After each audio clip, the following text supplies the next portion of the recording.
কাঁঠাল খাওয়ার পরে 5টি খাবার খাবেন না, তাহলে শরীরে রোগ হতে পারে। মনে রাখবেন, এই শরীর সুস্থ থাকলেই কিন্তু আপনি আল্লাহর ইবাদত করতে পারবেন। কেননা দুনিয়ার ভিতরে সবচেয়ে বড় নিয়ামতের নাম হচ্ছে সুস্থতার নিয়ামত।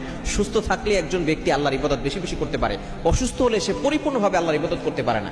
এজন্য মৌসুমি যে ফলগুলো আছে সেগুলো অবশ্যই খাওয়ার চেষ্টা করবেন। কেননা মৌসুমি যে ফল, যে সময় যেটা আসে, কাঁঠালের সময় কাঁঠাল, আমের সময় আম, জামের সময় জাম, তরমুজের সময় তরমুজ, এগুলো খেলে আপনার রোগ প্রতিরোধ ক্ষমতা বাড়বে। তবে অবশ্যই কিছু ফল খাওয়ার পরে কিছু জিনিস খেলে আপনি বড় ধরনের রোগের ভিতরে চলে যাবেন। নাম্বার 1, 1 নাম্বার হচ্ছে কাঁঠাল খাওয়ার পরে আপনি পেঁপে খাবেন না, তাহলে আপনার শরীরের ভিতরে অ্যালার্জির রিয়াকশন হতে পারে।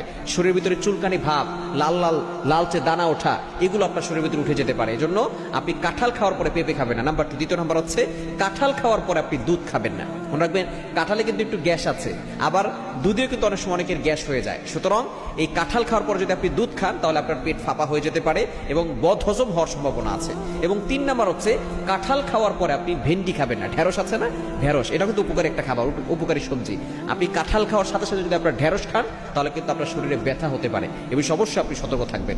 এবং 4 নাম্বার হচ্ছে সবচেয়ে ইম্পর্টেন্ট, কাঁঠাল খাওয়ার পরে আপনি পান খাবেন না। এটা কিন্তু বর্তমান চিকিৎসা বিজ্ঞান বলছে, কাঁঠাল খাওয়ার পরে যদি পান খায়, তাহলে কিন্তু তার মৃত্যুর ঝুঁকি পর্যন্ত চলে আসতে পারে। এজন্য কাঁঠাল খাওয়ার পরে আপনি পান খাবেন না। এবং 5 নাম্বার হচ্ছে কাঁঠাল খাওয়ার পরে মধু খাবেন না, কারণ মধু আপনার শরীরটাকে গরম করে ফেলবে এবং শরীর গরম হয়ে গেলে আপনার দেখা যাচ্ছে যে শরীরের ভিতরে যে ব্যালেন্স, তাপমাত্রা, এটা কিন্তু ঠিক থাকবে না। পরবর্তীতে আপনি বড় ধরনের সমস্যার ভিতরে চলে যাবেন। এজন্য কাঁঠাল খাওয়ার পরে এই 5 ধরনের খাবার থেকে দূরে সরে আসতে হবে। তাহলে দেখবেন এই কাঁঠাল আপনার জন্য উপকারী হবে এবং কাঁঠালের মাধ্যমে আপনি রোগ প্রতিরোধ ক্ষমতা আপনার শরীরে বাড়াতে পারবেন।